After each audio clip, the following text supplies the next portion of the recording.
سورة الدهر مدنية.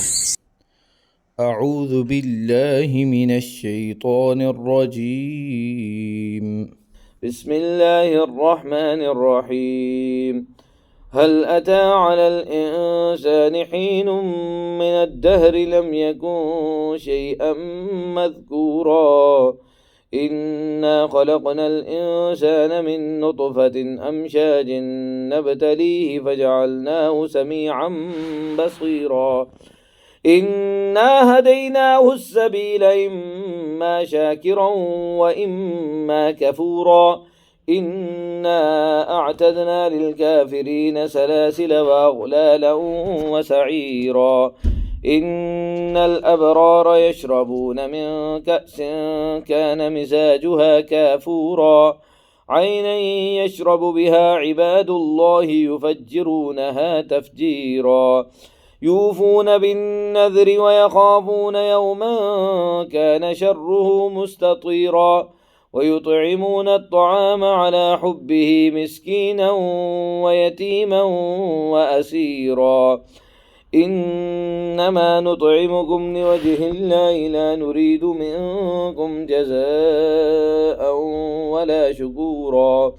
إنا نخاف من ربنا يوما عبوسا قمطريرا فوقاهم الله شر ذلك اليوم ولقاهم نظرة وسرورا وجزاهم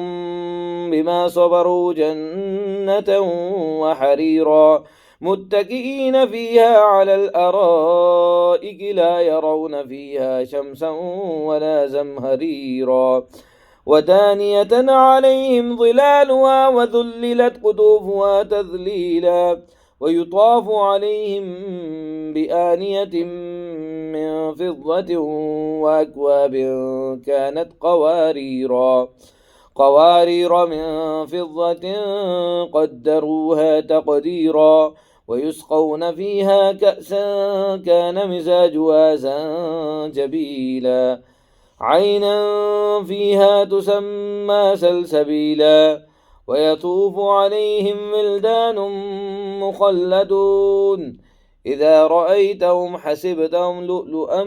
منثورا وإذا رأيت ثم رأيت نعيما وملكا كبيرا عاليهم ثياب سندس خضر واستبرق وحلوا أساور من فضة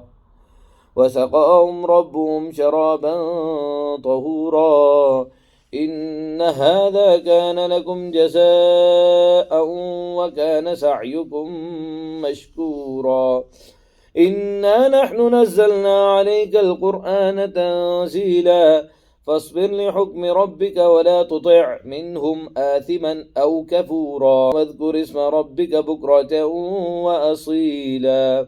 ومن الليل فاسجد له وسبحه ليلا طويلا إن هؤلاء يحبون العاجلة ويذرون وراءهم يوما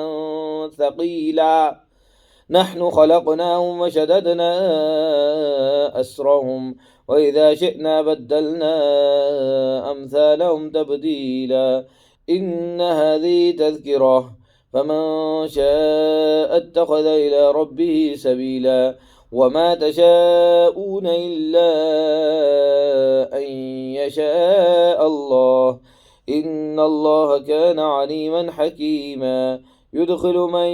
يشاء في رحمته والظالمين أعد لهم عذابا أليما